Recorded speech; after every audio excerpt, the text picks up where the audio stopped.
I'm horrible in relationships. You would think I'm great, right? But I mean, I suck in relationships like that. But no, I come from that kind of world where everything was dog eat dog. If you had money, if you had jewelry, and if you couldn't defend your stuff or protect it, you were getting taken. You were going to get killed. And all my life I've seen murders and robberies, and I became a part of that. And I took the choice to become a part of it because when you think about it, I have a brother who's like one of the top trauma surgeons in the country. I had a sister that was a teacher before she passed. And so I come from a very educated background. I never passed the 9th grade because I was just so entrenched into the street world. I was just very allured to that. That was really what I wanted to be because you saw instant gratification as far as respect was concerned in the street world. I didn't have much patience, and that's what I wanted. So I started getting involved with crime at a young age. My first arrest, I guess I was 10 years old, my first arrest. Pickpocket, jostling. And so when I went to the institution, I realized I'm in this form. All my friends are here. Everybody that saw me in the streets, pickpocketing, other guys from different boroughs, and I got addicted to it even more. So I wasn't afraid to go to jail anymore. I won titles. I had everything in the world, but I still had that darkness in me. I had hundreds of millions. I had money, but I still had that darkness in me. That darkness wasn't out of me yet. And I got in a whole bunch of trouble. I got involved with people who had made me no good. And I lost a lot of money. I kept getting lawsuits. Lawsuits this, lawsuit here, lawsuit here.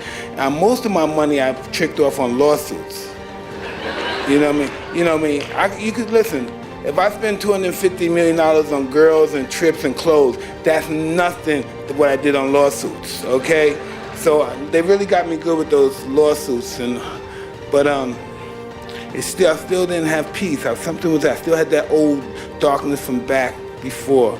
And then, because, of course, my father and mother, they're addicts, and I'm not fighting anymore, and I have nothing to do, why not I become an addict? Because that's just how it goes, right? So I become this addict now, because I always drank my whole life, never stopped drinking. And I became this addict. I've been getting in a lot of trouble. What happened? I had some kids from being an addict. I married some people during my addict stage. So listen, and so I started going through this process of I'm clean. So I get clean for a year, I get clean for 5 years, but then I relapse. And the reason why I relapsed is because I didn't have a spiritual awakening. I just wasn't using drugs. I wasn't sober. I just wasn't using drugs and liquor. I just wasn't using. I was miserable, right? So eventually I received that spiritual awakening, and this is listen, trust me. Listen, when I'm at the height of my career, I don't want to make this long, but listen, at the height of my career, I got, 40 million in the fight, I'm doing this, I'm going, I got boats, I got plans, I got everything. But they wouldn't touch me, a cartoon wouldn't touch me with a 1,000,000-foot pole. Now I got the #1 cartoon on television. I got an Emmy, I got a Golden Globe. This is ridiculous stuff. I don't believe this is true, but yeah, I got, I'm not perfect yet, but I'm just trying to get this stuff on track. And I'm just very grateful that my kids are able to go to these schools. And sometimes they tease me because I don't spell as well as they spell.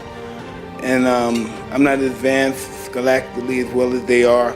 But I'm just happy that I'm able to put them in that position.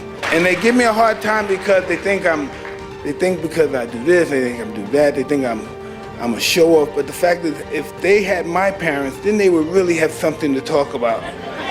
I wish she had my father, because my children, believe it or not, I have a 27. They never received a beating before. I received beatings just by looks. I can remember being in Royal Farms. See, they don't have Royal Farms. You guys remember Royal Farms, right? Real cheap. Just being beaten in the corner because my mother couldn't afford something. But really, I'm really grateful for my life now. I'm really grateful.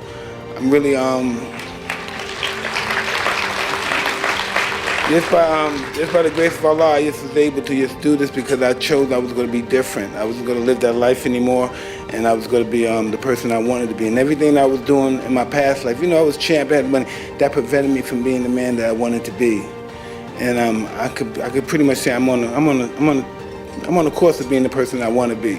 I have dignity, I have self-respect, and anybody can just look at me and see what I'm doing. It's true, It's not, you don't see like guys walking around, everybody getting stabbed and raped because you're locked down. You don't touch nobody else. You're locked down. Everybody, there's very few people to trust you that are out. But normally you're locked down 23 hours a day, you're in that cell. And then when you go to the hole and they lock you in the hole, well, me at least, when they lock me in the hole, you know, you're supposed to get your 1 hour of recreation. So I'm thinking I'm gonna go to the yard. So they just put a cage to my cell, and they put a cage, then you come out in the cell, the cage is this big, so you just walk for an hour like this, and that's your recreation. And for me, you know, some jails have, I guess, high security rates. It's just not nice. People go insane, people go to hospital, people die in prison. You know, you never know who you're gonna make it home. You may have it out there, but you just never know you're gonna make it home. It's so debilitating, and nobody gets, what is the word they say when you go to jail and you get, no, there's no such thing as rehabilitation. You get, prison is all debilitating. There's nothing rehabilitating about that, you know, because when you go in there, you never come out the same person again. You know, they give you these football numbers, they give you these massive times. I think if anybody do anything over 10 or 15 years, they shouldn't allow them to come back out, because then you got a real problem coming back out. You know, listen, I'm just very grateful. I'm very grateful. I had a good life, and people liked me, and people gave me benefits and stuff, but that's not gonna happen to the average guy. That's not gonna happen. Know what's gonna happen to him when he gets angry and he throws a tantrum like I throw my tantrum? They're gonna come in the cell and they're gonna beat him to death. You know, the goon squad's coming, they're gonna beat him to death. That's what's gonna happen. They're gonna put you in the hole, they're gonna put the holes on you, they're gonna beat you to death. And we living in 2015, and all this, this is something a nation of savages would look at as something that's a disgrace. And this is what we're doing in 2015. So listen, you have to understand, if you can't prepare them from going in there, because once they're in there, I was hearing a gentleman talk about, you know, preventing them. Once you're in there, they're gonna put the whammy on you. Once you're in there, everything's gonna change. You have to prevent from going there. Once you're in there, it's almost a wrap.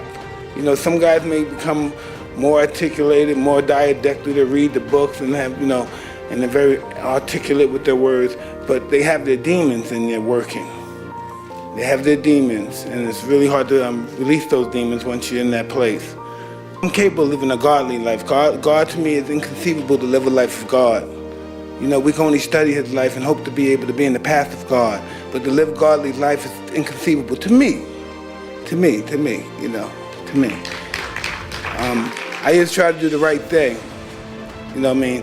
And not necessarily the right thing is probably the best thing, but I just try to do the right thing. I try to respect everybody and treat everybody the way I want to be treated.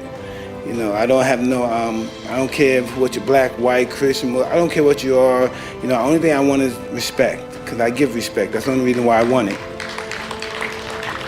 And I just realized that I wanted to change my life. I didn't like the way I was living my life. I wanted a different, I just wanted a better way of life. You know, I just didn't want to be the guy that had it all outside but had nothing inside. And I realized all this recovery and sober thing and life in general is an inside job. You know, if you're looking for happiness from out here, it's gonna be disastrous. It's gonna be, from my perspective. Maybe other people can get it, and I'm different. I'm a little screwed up because I know something's wrong up there. I have a real difficult situation receiving love and happiness from the outside and stuff, but it's all an inside job. You know, it's all an inside job. You know, all we know about God is what people tell us about God, what our mothers or fathers, what they tell us about God. You know, I wasn't there when Moses split the Red Sea. I wasn't there when he got the commandments. You know, when you look at, if you look at the internet, which we all look at, that Moses didn't exist. There's no artifacts about it. But I hope that story is true.